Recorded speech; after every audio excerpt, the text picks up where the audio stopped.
नमस्कार सर्वांना, मी शिल्पा जाधव. माझ्या YouTube channel Shilpa Jadhav food recipes मध्ये आपलं स्वागत आहे.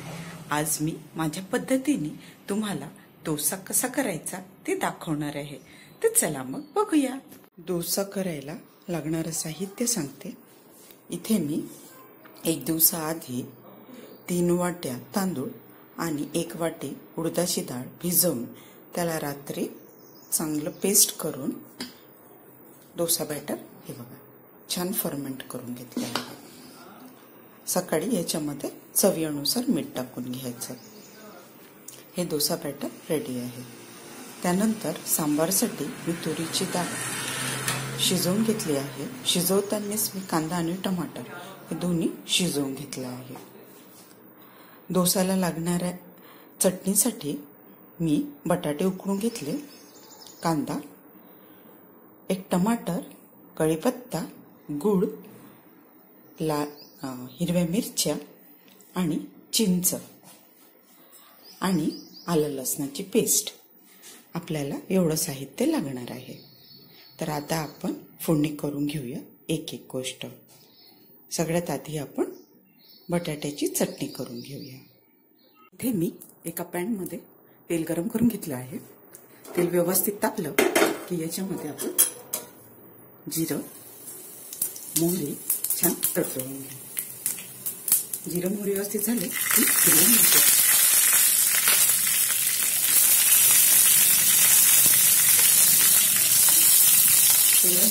छान तडतडून घ्यायचं.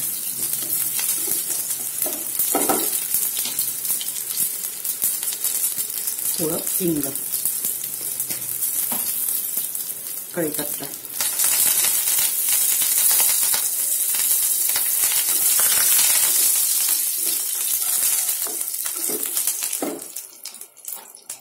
कांदा, उभा चिरलेला कांदा.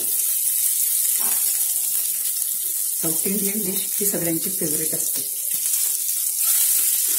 आणि ब्रेकफास्टमध्ये किंवा संडे ब्रंचमध्ये करायला एकदम मस्त रेसिपी आहे. सगळ्यांची फेवरेट आणि लवकर मिळते. कांदा व्यवस्थित आता आपण परतून घेऊया.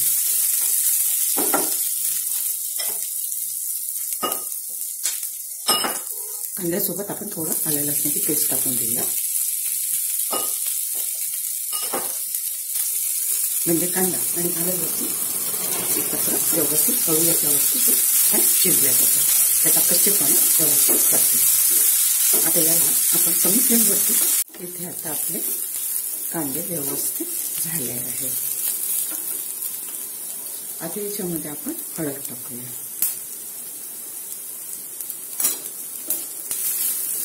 हळद पण छान परतून घेऊ. व्यवस्थित झाली की आता याच्यात आपण मीठ टाकून घेऊया. मीठ चवीनुसार टाकू.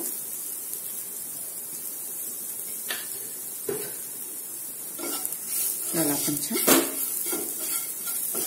एकजीव करून घेऊया.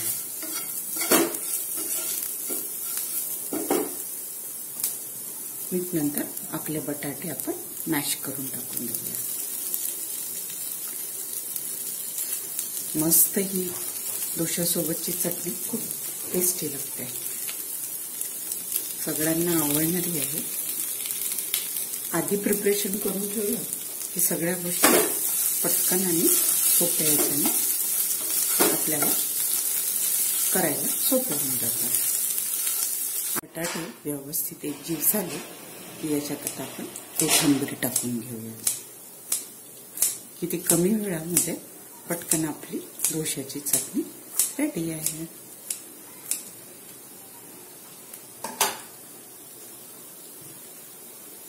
आता कोथिंबीर छान आपण याला मिक्स करून घेऊया.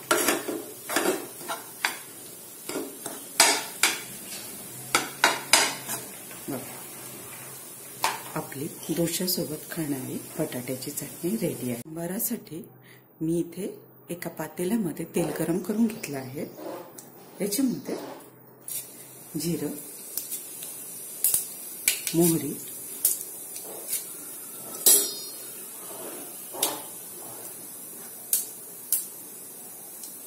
जिरं मोहरी व्यवस्थित झाली की हिंग,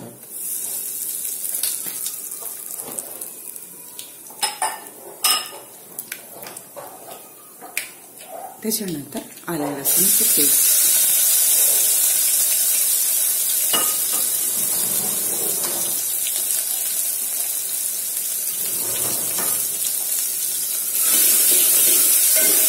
आलं लसूण व्यवस्थित आपण परतून घेऊ.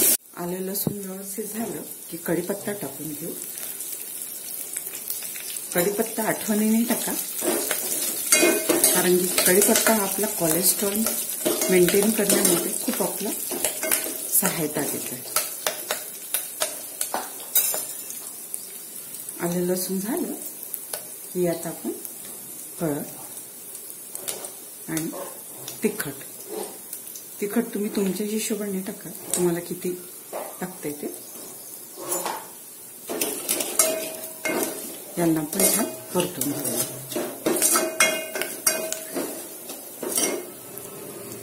आपली डाळ टाकून घेऊया.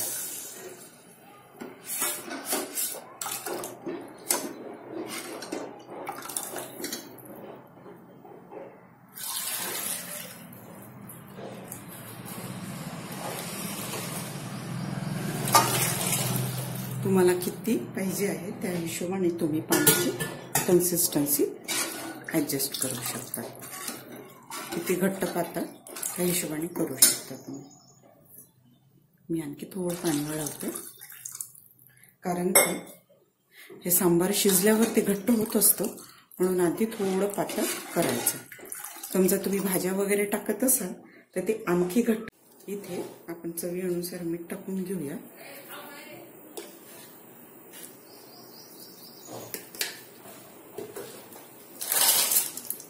आणि सांबार मसाला, हा एव्हरेस्टचा सांबार मसाला आहे. हा थोडा जास्त टाका, याने फ्लेवर खूप छान येतो.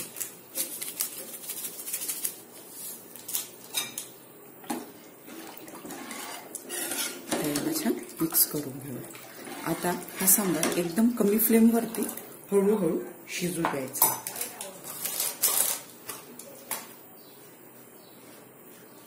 इथे थोडं चवीनुसार गूळ टाकायचं, म्हणजे अशी आंबट गूळ खूप छान चव येते सांबारला.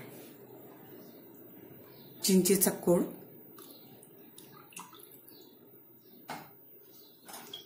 आणि हे मी टमाटर कट करून घेतले, हे टाकून घ्यायचे. आता याला छान, हे सांबार आपला व्यवस्थित झाला आहे. बघा किती छान मस्तपणे टेस्टी आपला सांबार उकळी आली आहे. याच्यात कोथिंबीर टाकून देऊया.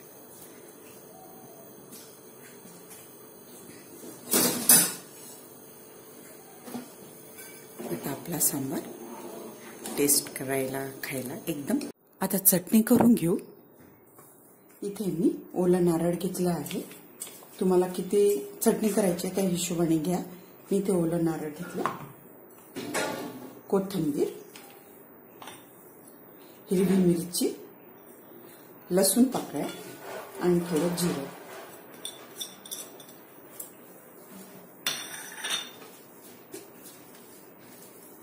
थोडं मीठ चवीनुसार.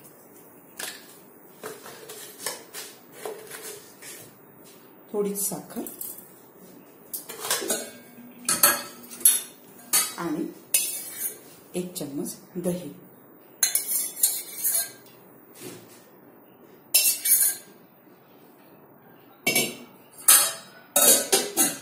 आता हे सगळं आपण मिक्सरमध्ये इथे आपली चटणी वाटून रेडी आहे. बघा एवढी टेस्टी आहे ही टेस्टी चटणी. ही बघा आपली चटणी नारळाची एकदम टेस्टी आहे. आता याच्यामध्ये तुम्ही एक काम करू शकता, तुम्हाला आवडत असेल तर याला राईची फोडणी देऊ शकता. पण तुम्ही आपण प्रत्येक पदार्थामध्ये तेल वापरलं आहे, तर निदान ही चटणी विदाऊट तेलाची तुम्ही खाऊन बघा, खूप छान वाटते. बिना तडक्याने खूप स्वादिष्ट वाटते, त्याचा असली स्वाद येतो. पण तुम्हाला आवडत नसेल तसं तर तुम्ही राई आणि तेलाचा तडका देऊ शकता. मला असंच आवडते म्हणून मी ही अशीच ठेवणार आहे. आता ही आपली मी नॉनस्टिक पॅन गरम करून घेतला आहे. आता याच्यावरती थोडंसं पाणी शिंपडून घेऊया, म्हणजे तवा जास्त गरम असेल तर ते थंड होईल आणि आपले डोसे चिपकणार नाही. आता आपण डोसे करून घेऊया.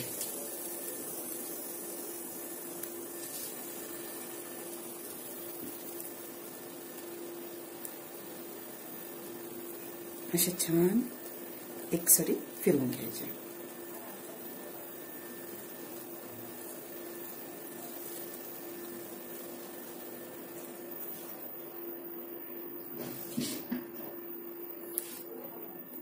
आता चांगली एक बाजू पण याची होऊ द्यायची. थोडं तेल टाकून घ्यायचं.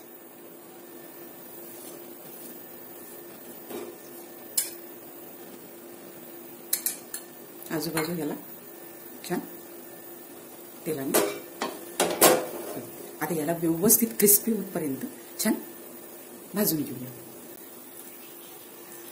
याच्या आलूची आपण चटणी लावून घेऊया.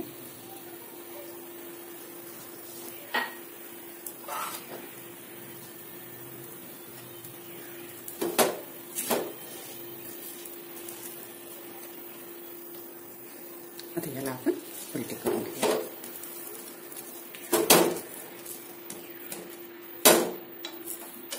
डोसा रेडी आहे.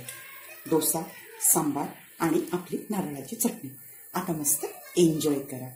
माझ्या पद्धतीने नक्की हे डोसे करून बघा. रेसिपी आवडल्यास लाईक, शेअर, कमेंट आणि सबस्क्राईब करा.